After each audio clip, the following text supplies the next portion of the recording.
Hi guys, so today I thought I'd do a bit of a fun, easygoing video because I'm going on vacation next week and it's not enough time to make a ball gown, but I do have enough time for a small project. Recently, I was gifted these Alice in Wonderland curtains to use for a project, and I've been thinking about what I want to do with them, and I think I came up with an idea that won't be too hard, but it will be really cute and Alice in Wonderland inspired. So that's what I'm going to be making today. Here's my little sketch of it. It's kind of a Selkie-inspired dress with a bit of an Alice twist to it. So I wanted to cut about up here and have these big poofy sleeves and a 3-tiered skirt that is pretty short, and I might want to make a petticoat to make it poof.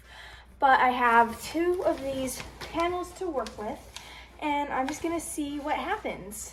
This material is kind of like a canvas type fabric, so it's a bit stiff and rough, and I also need to wash these before I use them because they do smell old. And then I also have this fabric which it's backed with, and I think this is kind of like a satin, so I think I'm gonna pick it apart and use it as a lining.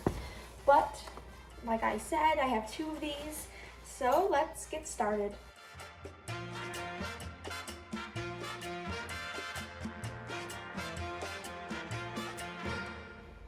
So I just got these out of the dryer, and my plan to use the lining of it is kind of gone because the fabric not disintegrated but fell apart in the washing machine / dryer.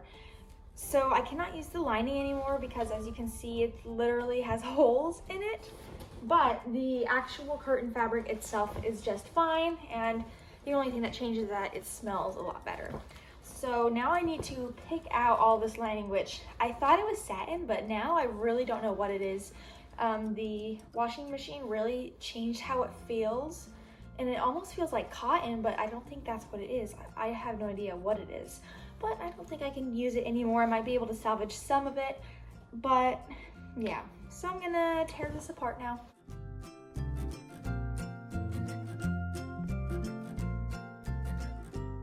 So the pattern for the top of this is really simple, and here's how it turned out. I tried to pattern match, but it didn't really work that well, so I kind of just went with whatever because it's a busy print anyway. I now have the 2 sets of bodices sewn together. So before I add the lining to the outer layer, I'm going to sandwich in straps into the 2 layers so that they are concealed within. And then I'm going to adjust them and see where it fits me. Okay, so I think I have a good top in the works right now. This is what it looks like.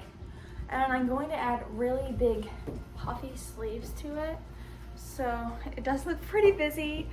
I think I'm gonna have it close with a zipper in the back. And then there's gonna be these big sleeves. And it's kind of hard to see, I feel like, with me wearing a shirt on.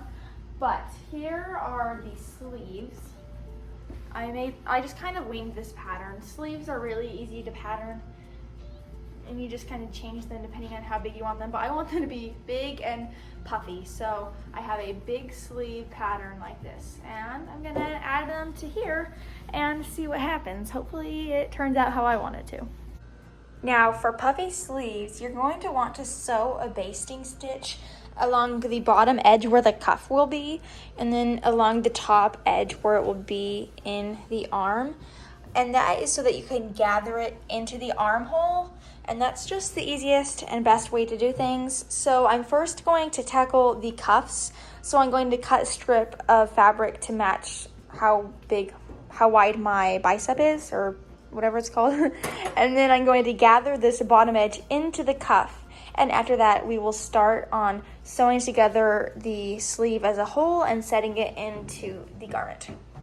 So I've finished the cuff. It's very simple. You just gather the bottom edge of the sleeve, and then you get a strip of fabric and you sew it down right sides together, and then when you flip it over, you have this nice clean line, and then you just go through and serge this, or if you don't have a serger, you could use bias tape and wrap it around.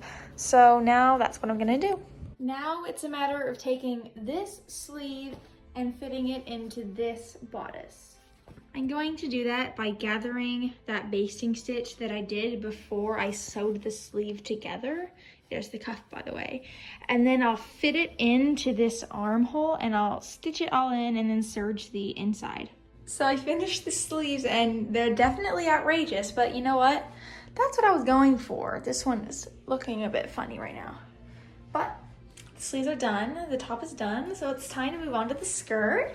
I think I'm gonna have it be, I don't know if I want to go like the Selkie style and have it hit really high, or if I want it to go below my knees. I'm not really sure, so I'm gonna play around with it. I'll probably start longer and then make it shorter if I want to, but here are the sleeves. They're really big, and I might have to make the strap smaller because it's fallen off of me, but this is it. Okay, I have the bodice done, and with that, it's time to move on to the skirt.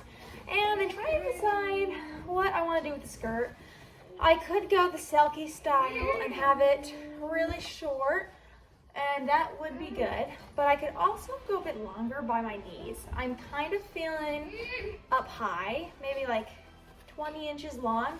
So I think I'm gonna cut out a half circle skirt, and then I'm gonna add a bunch of ruffles around it because that's what I've had in my head ever since I started making this. So we'll see what happens.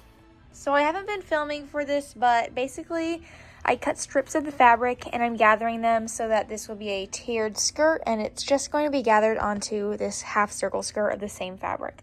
So I have the first ruffled done down here, and then I'm gonna add the middle one, and then there will be one at the top. I finished the skirt and I attached it to the bodice, and yeah, that's how it turned out. And I ended up not doing a zipper.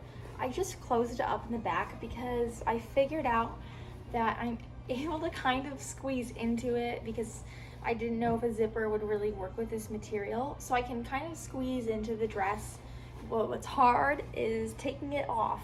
It's near impossible, but I'm making it work because I did not want to put a zipper. It was just this material so thick and I didn't want to do that. So here's the dress, and I think it's really cute. And now it's time for the reveal.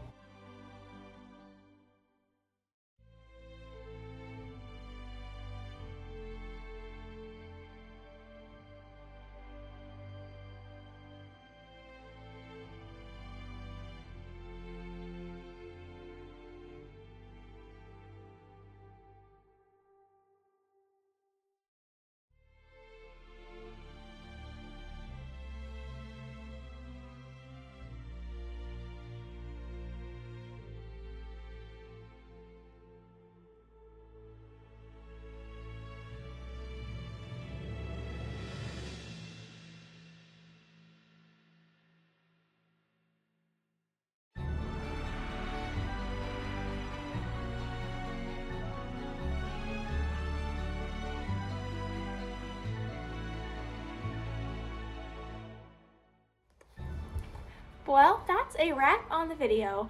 I had so much fun making this dress, and it only took me one day to make, which was really awesome. It was a great break between making my big ball gowns, and I loved being able to turn these old curtains from the 50s into the dress that I'm wearing now. If you enjoyed this video, please make sure to like and subscribe to my channel to see more videos like this.